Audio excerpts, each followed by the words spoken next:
we're going to have our special address by the co-founder, chairman and chief scientist of Rocky Mountain Institute, Dr. Amory Lovins, who will be speaking on Reinventing Fire, Bold Solutions for the New Energy Era. And chairing the session is Edward Lucas, international editor, The Economist.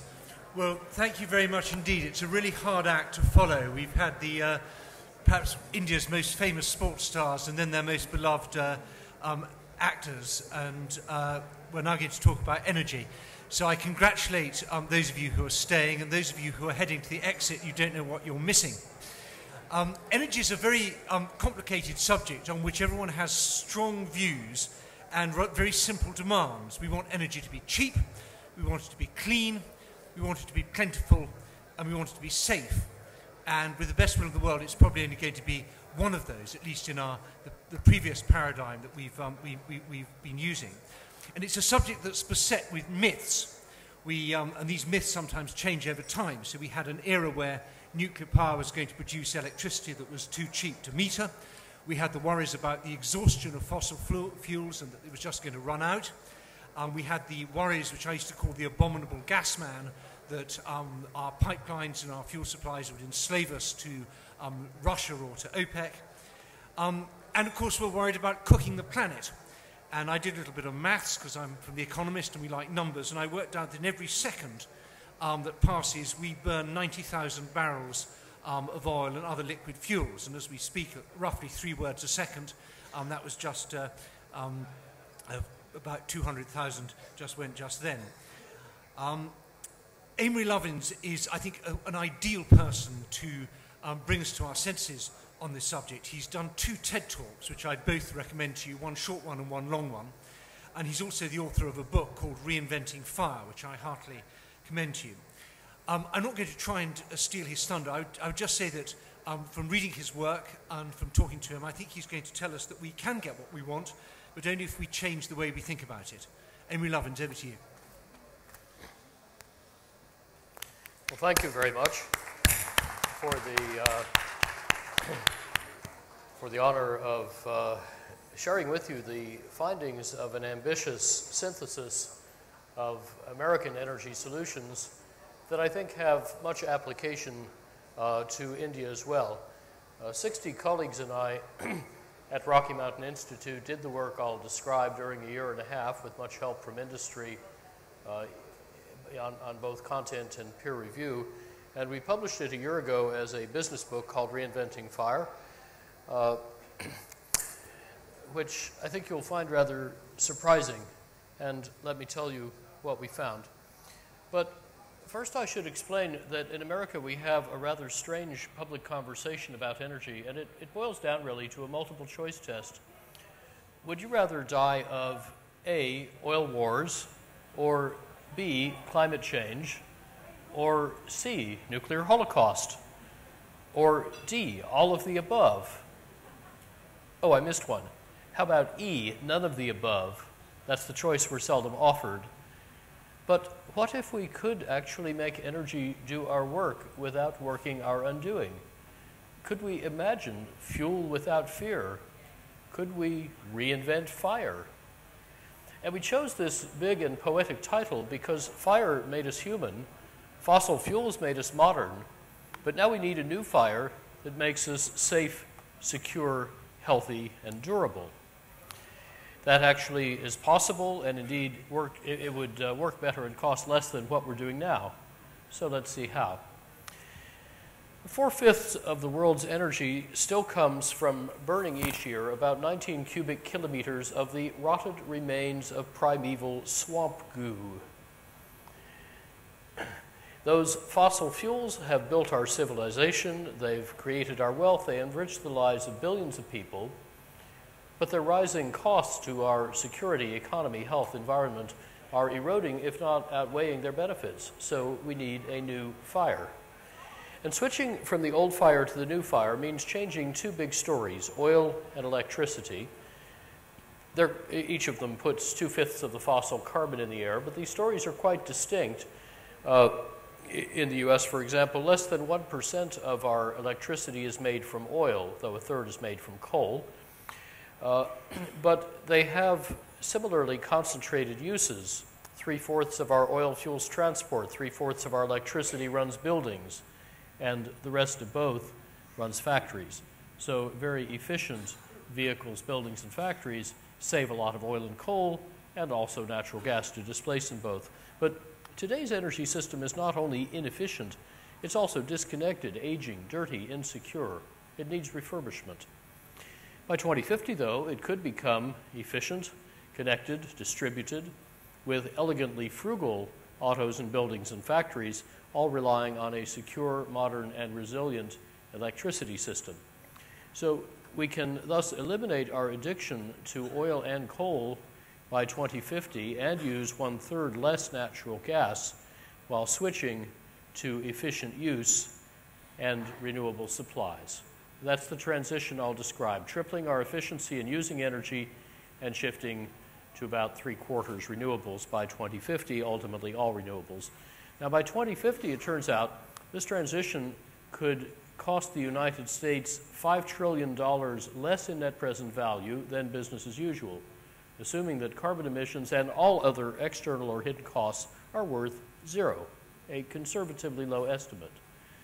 And yet, this cheaper energy system could support a 158% bigger economy, all with no oil or coal, or for that matter, nuclear energy. And this transition would need no new inventions and no new national taxes, subsidies, mandates, or laws, thus going round Washington gridlock. Let me say that again. I'm going to tell you how the United States, for example, could get completely off oil and coal by 2050, $5 trillion cheaper, with no act of Congress led by business for profit. The policy changes required could actually be done administratively or at a state level, absent coherent congressional policy. And with such sensible policy support at whatever level it occurs, we could use our most effective institutions, private enterprise, co-evolving with civil society, sped by military innovation, to go round our least effective institutions. And whether you care most about profits and jobs and competitive advantage, or about national security, or about environmental stewardship, climate protection, and public health, this would make sense and make money. General Eisenhower reputedly said that expanding the boundaries of a tough problem makes it soluble by encompassing more options and more synergies that the solution requires. So in Reinventing Fire, we integrated all 4 energy-using sectors: transport, buildings, industry, and electricity. And we integrated 4 kinds of innovation, not just technology and public policy, but also design, the way technology is combined, and strategy, new business models, new competitive strategies. And these combinations proved to yield much more than the sum of their parts, especially in creating deeply disruptive business innovations, business opportunities. Where to start? Well, U.S. mobility fuel goes 3/5 to automobiles, so let's start by getting autos off oil. 2/3 of the energy needed to move a typical car is caused by its weight, and every unit of weight or drag that we can save, saving 1 unit of energy at the wheels, saves another 6 units of energy we don't need to waste getting it to the wheels. So it saves altogether 7 units of fuel at the tank. Huge leverage. But for the past quarter century, our 2-ton steel autos have got this epidemic of obesity. They've been gaining weight twice as fast as we have. Today, however, we have happily a different set of opportunities. We have ultralight, ultra-strong materials like carbon fiber composites that can make dramatic weight savings snowball and can even make cars easier and cheaper to build. Lighter and more slippery autos need, of course, less force to move them, so their engine gets smaller, and we can then afford to electrify their traction because the costly fuel cells or batteries get 3 times smaller and lighter and cheaper.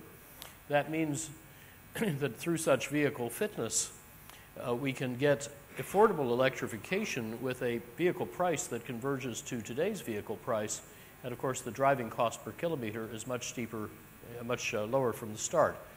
So these innovations can together transform automaking from wringing tiny incremental improvements out of essentially Victorian steel stamping and engine technologies to the steeply falling costs of three mutually reinforcing technologies: the ultralight materials, their structural manufacturing techniques, and the electric propulsion. The sales can grow and prices can drop even faster with a temporary fee-bate, that is, fees on inefficient new cars that pay for rebates to efficient new cars. And the 5 European programs of this sort are doing very well. The biggest one in its first 2 years tripled the speed of improving auto efficiency. The first Asian fee-bate starts up in a couple of months in Singapore. Now, the resulting shift to electric autos is going to be as game-changing as shifting from small refinements in typewriters to the dramatic Moore's Law-driven gains in computers. Computers and electronics are now our biggest industry. Typewriter makers have vanished. So vehicle fitness opens a very powerful new competitive strategy for automakers that doubles the oil savings in 40 years, but also makes affordable the electrification that can displace the rest of the oil. America, Japan, China, or India could lead this next automotive revolution. The formidable barriers are much more cultural within the auto industry than they are technological or economic. Detroit's new leaders are starting to tackle these problems. We're helping, but the current leader is Germany. Last year, Volkswagen announced 2013 production of this 1 liter per 100 kilometer carbon fiber plug-in hybrid car, and BMW announced mass production next year of this carbon fiber electric car. They confirmed that its carbon fiber is paid for by needing fewer batteries, and their chief executive said, "We do not intend to be a typewriter maker," because he can look across München to where Olympia used to make excellent typewriters. Audi claimed it's going to beat them both by a year. Audi just showed a few weeks ago a 0.9 liter per 100 kilometer plug-in hybrid carbon fiber SUV concept car. Now, 7 years ago, an even faster and cheaper American manufacturing technology than the ones the Germans are using made in 1 minute this carbon cap. It's a little bowl, a carbon fiber test piece. And if I hit it, you can tell from the sound how extremely strong and stiff it is. Rings like a bell. We can actually pass it around the audience if anybody would like to try that. Thank you, Secretary. And don't worry about dropping it. It's tougher than titanium. It's a test piece for military helmets now shipping and doing very well. Actually, Tom Friedman, the journalist, hit this with a sledgehammer as hard as he could and didn't even scuff it. So such manufacturing techniques for ultralight structures can now scale with aerospace performance, but to automotive speed and cost. And if this were done just in the United States, it would save about 4/5 of the capital needed for automaking. The ultralighting turns out to be free because the simpler automaking and 2/3 smaller propulsion system pay for the carbon fiber. We would save a lot of lives because such materials can absorb 6 to 12 times the crash energy of, per kilo that steel can do. And we would save oil equivalent just in the US to 1.5 Saudis or half an OPEC. And those nega barrels, those saved barrels lurking under Detroit, cost $18 each just to pay for the electrification.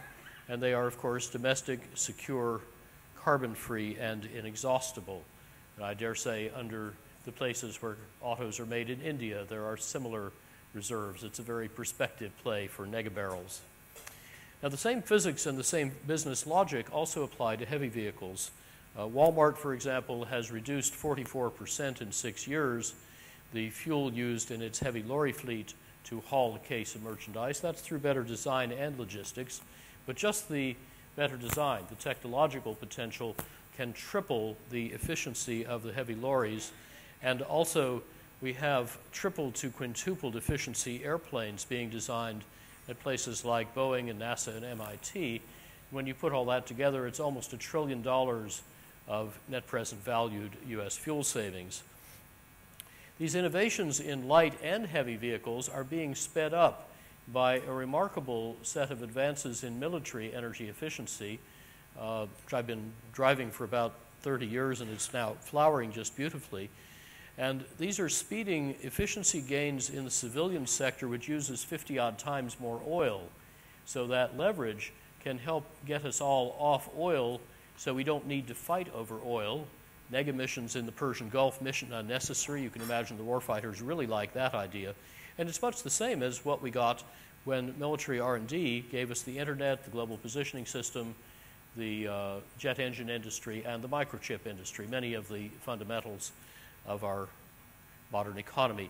So 40 years hence, a far more mobile U.S. economy can use no oil, and saving or displacing each barrel at an average cost of $25 rather than buying it for well over $100 saves $4 trillion net present value.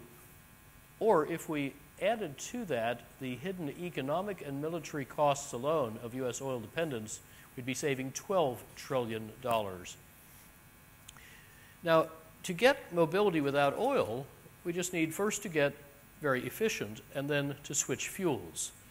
And those 1 or 2 liter per 100 kilometer autos can use any mixture of hydrogen fuel cells in green,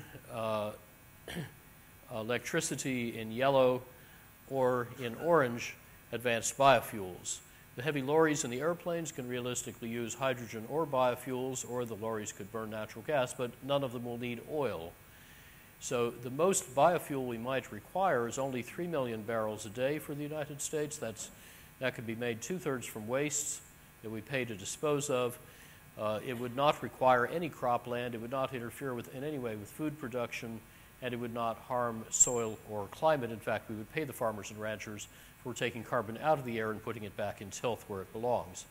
So our little team speeds up these kinds of oil savings by what we call institutional acupuncture, where the business logic is congested and not flowing properly. We stick little needles in selected points to help the chi move with partners like Ford and Walmart and the Pentagon. And in all 6 of the sectors that need to be transformed, this long transition is well underway. In fact, 3 years ago, mainstream analysts were starting to see peak oil not in supply, but in demand.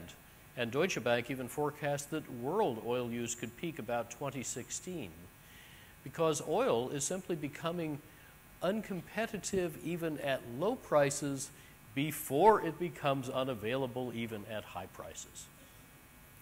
Now, you might think that the electric autos that help that happen are going to stress the already overburdened electricity system, but actually it's the other way around, because when smart autos exchange electricity and information through smart buildings with smart grids, they are adding to the grid flexibility and distributed storage that help the grid accept varying solar and wind power.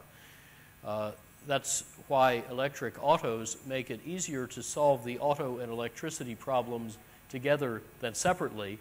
And they also converge the oil story with our second big story, saving electricity and then making it differently. And those twin revolutions are bringing to electricity more numerous and diverse and profound disruptions than any other sector, because we've got 21st century technology and speed colliding head-on with 20th and 19th century institutions, rules, and cultures. Changing how we make electricity gets easier if we need less of it. And fortunately, although most of it is wasted in both our countries, the techniques for saving it keep getting better faster than we install them. So the unbought reserves of negawatts, saved watts, keep getting bigger and cheaper. But as we get better at delivering efficiency, as buildings and industry start to get efficient even faster than they grow, America's electricity use, rather than growing 1% a year as forecast, could shrink 1% a year even after we count the extra use for the electric vehicles. And we can do this by reasonably accelerating existing trends. So over the next 40 years, U.S. buildings can triple or quadruple their energy productivity, saving $1.4 trillion net present value with a 33% internal rate of return. The savings are worth 4 times what they cost. Industry can also accelerate, doubling its energy productivity with a 21% internal rate of return.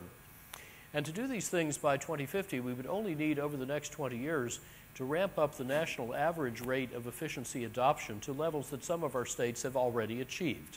Whatever exists is possible. I dare say the potential in India, by the way, is even larger. Now, there's a disruptive innovation we've been developing in our little black swan hatchery that makes this easier. It's called integrative design, and it can often make very large energy savings cost less than small or no savings, turning diminishing returns into expanding returns to efficiency investments.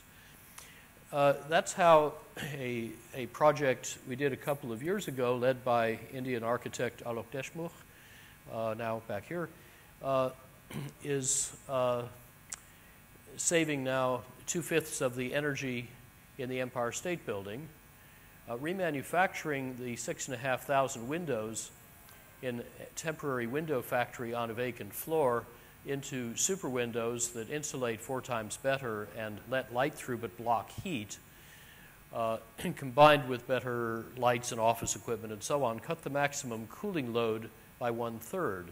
Then renovating smaller chillers rather than adding bigger chillers saved over $17 million of capital cost. That covered the majority of the total cost of all the improvements and thus reduced the payback time to just 3 years. By the way, a major energy service company had also offered a 3-year payback, but on 7% savings, not 40 plus. 6 times less saving because they used disintegrated design. Some retrofits elsewhere are saving as much as 70%, making some old buildings better than new. That's how fast the state of the art is moving. And I think India has similar, if not greater, potential in both new and existing buildings. For example, there's the 70% or so energy savings with lower capex and much better comfort in the new offices that Infosys is putting up now in Bangalore. Now, here's a small building example, and I know it's not a normal Indian climate. I happen to live at 2,200 meters up in the Rocky Mountains near Aspen, where temperatures used to dip as low as minus 44 Celsius. We joke that we have 2 seasons, winter and July, because you can get frost any day of the year. But this building, which is my home, helped inspire over 30,000 European passive buildings, which, like ours, have and need no heating system to maintain excellent comfort. And they have roughly normal construction costs. They don't need to look like this either to work like this. They can look like whatever you want. Now, if you come into that atrium under glass that insulates like 14 sheets of glass, that looks like 2 and costs less than 3, there you are in this 85 square meter jungle, and you can see 2 of the 5 banana crops that were ripening at the time. We're up to crop 46 right now with no furnace, no combustion, no fossil fuel, and a net exporter of solar electricity.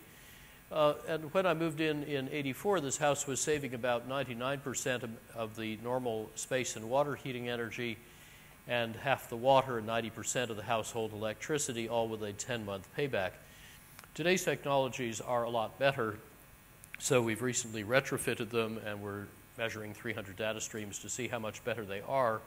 The trouble is that the measuring equipment seems to be using more electricity than the lights and appliances. And this sort of approach works in any climate. We've used it to eliminate air conditioning in hot, dry climates up to at least 46 Celsius. That's not a limit, with lower construction cost and better comfort. A friend used it in Bangkok to save 90% of his air conditioning energy with normal construction cost and better comfort. I dare say probably everybody in India lives somewhere between his climate and my climate.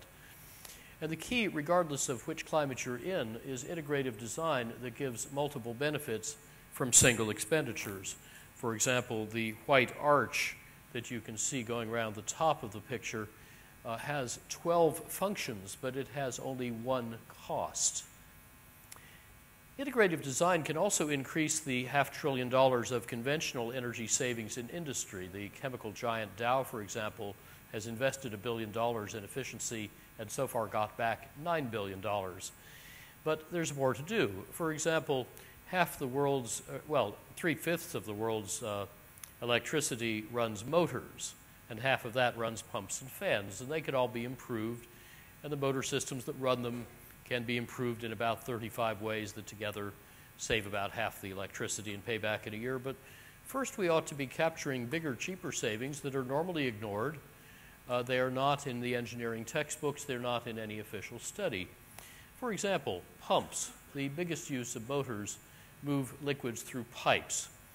A typical industrial pumping loop, though, in a Shanghai factory was redesigned from a supposedly optimal German design to save at least 86% of the pumping energy, not by getting better pumps or motors, although that's often worthwhile, but just by replacing long, thin, crooked pipes with fat, short, straight pipes.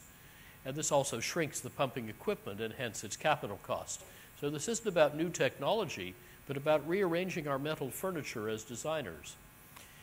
What does this mean for the electricity that's 3/5 used in motors? What does it mean that when I did the same thing in some piping in my house, we saved 97% of the pumping energy? And pumps are, again, the biggest use of motors. Well, from the coal burnt in the power station through to the end use, there are so many compounding losses in the power and pumping systems that only 1/10 of the original fuel energy comes out the pipe as flow. But we can turn those left to right compounding losses round backwards from right to left, and they become compounding savings. And then every unit of flow or friction that we save in the pipe compounds back again to save 10 units of fuel and cost and pollution and global weirding back at the power plant. And again, as you go back upstream, the components get smaller and cheaper. So our team has lately found such snowballing energy savings in many diverse industrial redesigns, about $30 or $40 billion worth, from this Hewlett-Packard data center and Texas Instruments chip fab to Anglo-American and Rio Tinto mines, Shell hydrocarbon facilities, and many others. And typically, our retrofit designs save about 30 to 60% of the energy with a 2 or 3 year payback. And in new facilities, it's a bit better, 40 to 90-odd% savings with almost always lower capex. Now, in all sectors and uses, electric efficiency has extraordinary development leverage for a country like India, because when you invest in saving electricity rather than supplying more, you need about 1,000 times less capital and you get it back 10 times faster. So in round numbers, it's about a 10,000-fold decrease in the capital required for the most capital-intensive sector, the power sector, which devours about 1/4 of the world's development capital. So turning that sector from a black hole for capital into a net exporter of capital for other development needs can be our most powerful macroeconomic lever for development. And we can achieve this by 3 main means: buying negawatts, saved watts, whenever they're cheaper than megawatts, rewarding electricity producers and especially distributors for cutting your bill, not for selling you more energy, and allowing electricity savings to compete in the same auctions that buy electricity supply. And these efficiency opportunities are, of course, especially large in India because most of your ultimate capital stock and infrastructure are not yet built, and it's easier to build things right than to fix them later. Now, needing less electricity would ease and speed the shift to new sources, especially renewables. China is leading their explosive growth and their plummeting cost, shown here on a logarithmic scale for photovoltaic modules in blue and wind farms in green, and both the costs are continuing to come down. In fact, the solar ones are off the bottom of the chart. Solar and wind power are already marketplace winners. Their unsubsidized prices in today's U.S. market for good new installations are at about 4 cents U.S. per kilowatt hour for wind and about 13 for solar. And again, that I backed out the subsidies that they currently get. And in Germany, unsubsidized solar power is as low as 7 to 9 cents a kilowatt hour because the installed system costs are only half what they are in America. That's because Germany went to scale. They put in 3 gigawatts of solar just in the month of December last year. They're putting in 8 gigawatts a year. So they're wringing out cost all through the value chain. Yet even at our twice German costs, our developers in about 20 states will happily come put solar power on your roof with no down payment and beat your electric bill. So that plus some other unregulated products could add up to a virtual utility that bypasses the electric provider, just as cell phones bypassed wireline phone companies. This sort of thing gives electricity executives nightmares and venture capitalists sweet dreams, although the incumbents could, of course, turn the insurgency into a major business opportunity. Now, ever since 2008, half the world's new generating capacity has been renewable. A fifth of the world's electricity is renewable. Most of that's made in developing countries. And this graph shows the amount just of wind in blue, photovoltaics in green, capacity added each year worldwide. Last year, these accounted for 2/3 of Europe's new capacity. So electricity production has become a scalable manufactured product, more like making chips or mobile phones than like building cathedrals. Last December, the world could manufacture 59 gigawatts a year of solar cells. Now it's nearer 80. Last year, renewables, excluding big hydro, mainly these two, invested their trillionth dollar since 2004. This is not a fringe activity. It got last year $225 billion of private capital. It added 84 billion watts. It reached 1.5 times the global installed capacity of nuclear power, whose dwindling annual net additions had actually dropped below zero before the Fukushima disaster. India's and China's wind and solar power similarly have far outpaced the nuclear programs. Globally, orders for both nuclear and coal plants keep fading away because they cost too much and they have too much financial risk to attract investors. And in the US, we've had 7 years now of 100+% subsidies offered to new nuclear plants, not one of which has been able to raise a penny of private construction capital because they have no business case. Now, natural gas prices also remain volatile and are going back up, but renewables and efficiency have falling capex and no fuel. So these modern competitors have already, in 6 years, taken away 1/3 of coal's market in the US, and they can take the other 2/3 at less than just the operating cost of existing coal plants. We're often told, though, that only coal and nuclear stations can keep the lights on because they are 24/7, while solar and wind are variable and thus supposedly unreliable. But actually, no generators 24/7. They all break. And when a big plant fails, you lose 1,000 megawatts in milliseconds, often for weeks or months, often without warning. That's why we've always designed the grid to cope with this intermittence by backing up failed plants with working plants. And in exactly the same way, grids can handle the forecastable variations of solar and wind power in diversified portfolios that are forecasted and integrated with the grid. Our government has published scenarios for 80 or 90% renewable electricity in the US with full reliability. And let me just show you a quick example of how this can work in the state of Texas, which has an isolated grid, not connected to anything else. The forecast 2050 load shape over a week looks like this. With efficiency, it gets smaller and less peaky. Now let's make it 100% renewable. We'll meet 84% of the annual need with a combination of wind power and photovoltaics, and then the other 14% with other renewables that are dispatchable. You can have them whenever you want. Geothermal, solar thermal electric, municipal waste combustion, small hydro, burning biogas in combustion turbines, and so on. So it's still not a perfect match to the load shape. Sometimes we have too much, sometimes too little. But let's take the surplus and put it into two kinds of distributed storage: ice storage, air conditioning, and smart charging of electric vehicles. Then we get that back again when we need it. We fill in the last gaps with unobtrusively flexible demand. Now all the moving parts fit together properly, and with no bulk storage, we are meeting all needs reliably every hour of the year with all renewables, and only 5% of the generation is left over, so the economics are good. And some utilities are already doing this sort of thing. Even 2 years ago, 4 German states were 43 to 52% wind-powered, Portugal 45% renewable, Denmark 36%. Germany is currently 26% renewable, and at times this spring it went to 60%.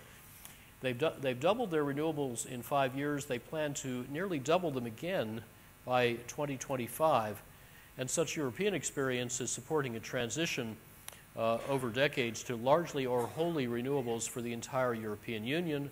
At the same time, Denmark, for example, has radically decentralized its electric production from big coal plants to a mixture of decentralized combined heat and power, mainly using agricultural waste, and wind power, 86% owned by the farmers or their communities.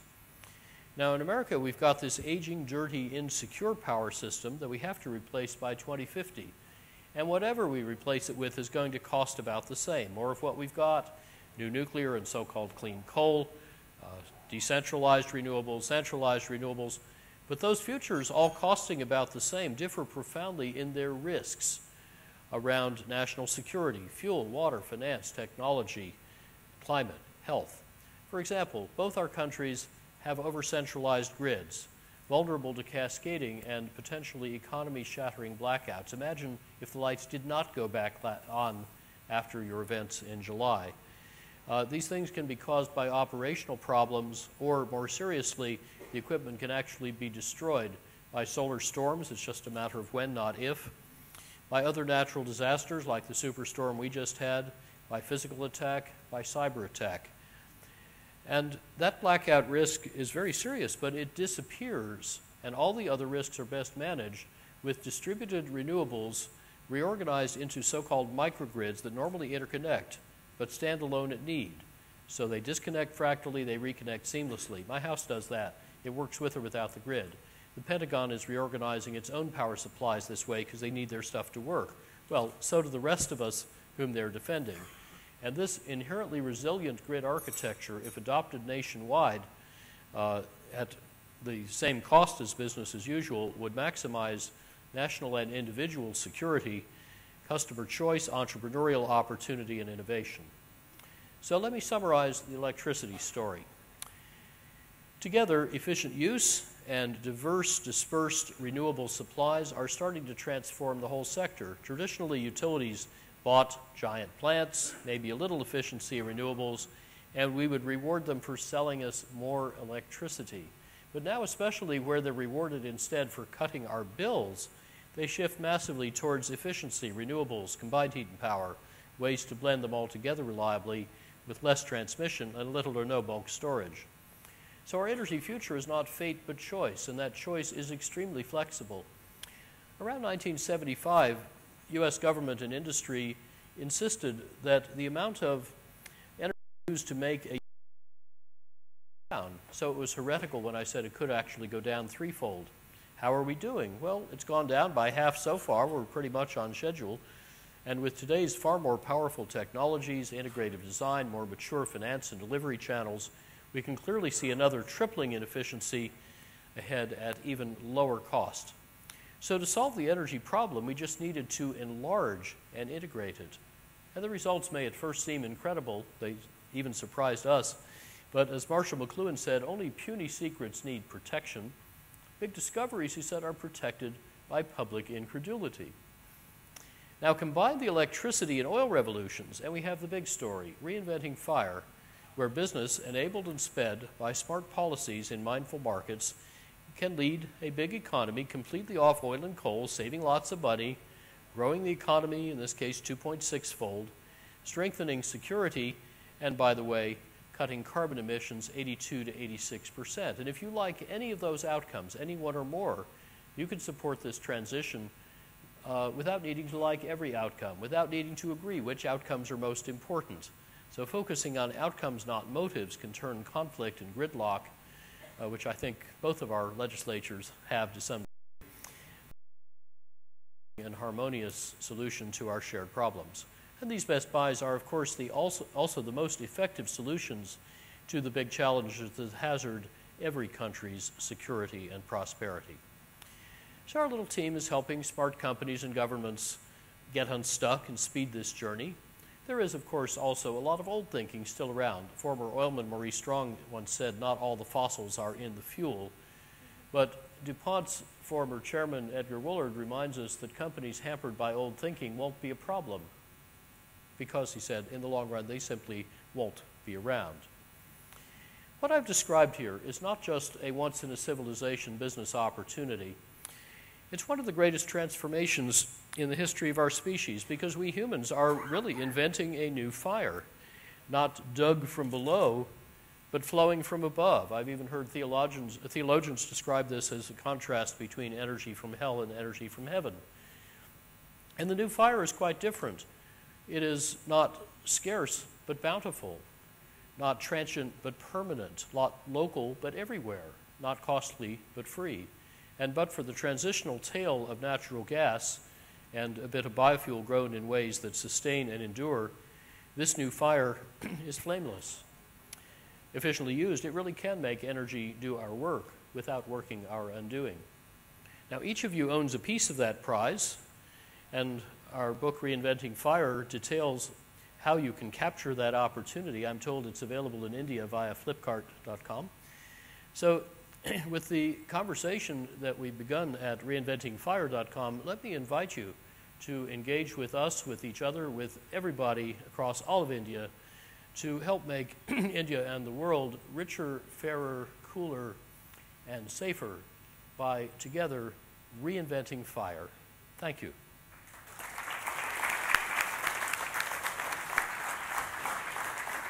Well, I love that. Richer, fairer, cooler, and safer. Who could object to that? We started a bit late because of the showbiz interlude that we had before this talk. But I'd be very happy to just take one question or two from the floor, and I see one right there in the front. And I've got one for you as well, which is with your sort of energy efficient expert eye, looking around this hotel, and you've been given the idea to retrofit it.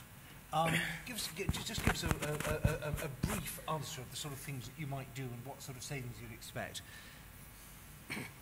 Well, everything that's being done with incandescent lights can be done now better with LEDs, and you'd save in the vicinity of 85 to 90-odd%. It would look better and you'd see better, partly because I'd also combine it with better lighting design in which you light surfaces, not volume. You don't just dump light into the space. I haven't had a look at the mechanical plant, but other large hotels in the region, typically we can at least triple the efficiency, and it gives better comfort and eliminates fan noise. I'm sure there's a lot to do with the hot water systems as well. That's a more complex bit, and some of the other equipment in the kitchens and so on. And I think if we have a chance to reglaze the building, if it ever needs reglazing, if the seals fail, that happens from time to time, let's put in super windows that are about perfect in letting in light without heat. If we do all that, normally in a building of this size and vintage, we would expect to save around 70 to 80% of the energy, and the economics should be stunning. So it'd be a little bit cheaper to stay here then, or more profitable to run. I'd be turning to just take one question. Chris had his hand up first, so just a very quick question, Chris, and then a quick answer from Amy. Chris Choa from AECOM. That was a fabulous presentation. Thanks so much. And the best part, of course, is that it's not one big thing. It's many, many incremental things. Silver buckshot. That add up to everything. So quick observation and then a question. The observation, of course, is that there are also paradoxes. The less expensive a resource is, the more you tend to consume it. The food is cheap, you eat more. Memory is cheaper, you use more of it. You have a lovely house in Colorado. Your question? And it's bigger. So the question is, how do you control the aspiration? How do you create the desire to consume less? Okay, 1 minute on cultural change. Well, you can do that if you want. Certainly, once we are past the level of the 300 million people here and about 1 billion worldwide who have no electricity and lack basics for a decent life, we then get to the stage most of us are at which it's obviously futile and stupid to try to meet non-material needs by material means. Every faith tradition warns us about that. It's called vanity. But that's not what I'm talking about. And the Jevons paradox you refer to turns out to be a real but a very small effect in the few percent range and usually not observable. It's often confused with the wealth effect. The reason more people in India buy air conditioners is that they're becoming able to afford them. They're getting richer, but they're not getting richer mainly because of energy efficiency. It is stimulative, but it's a very small effect. However, it does, of course, increase welfare to the extent that wealth is correlated with welfare, and therefore we end up being better off using very much less energy. In the U.S., for example, half the energy we would have used if we were still as inefficient in making today's economy as we were in '75. So this paradox is widely misunderstood. It's rediscovered by some economist about every 10 years and used to create a lot of confusion, which then fades away after a while. I think the best example right now would be to look at Germany. Since 1990, their energy use went down 10%, their carbon emissions went down 23%, their economy grew 36%, their carbon productivity, the GDP per carbon atom burnt, went up about 76%, and they're only just getting started on efficiency. Well, on that note, I'm so sorry I see a forest of hands here. Maybe you'll be able to grab Dr. Lovins afterwards in the break, but I have instructions that you can't see, but I can, saying closed sessions. And I'm here for dinner tonight and lunch tomorrow. And I recommend, again, do watch the TED Talks and read the book and follow the advice. And next time, please bring a banana as well as your wonderful carbon fibre souvenir. Now, please join me in thanking Emery Lovins very much indeed for his inspirational talk. Thank you.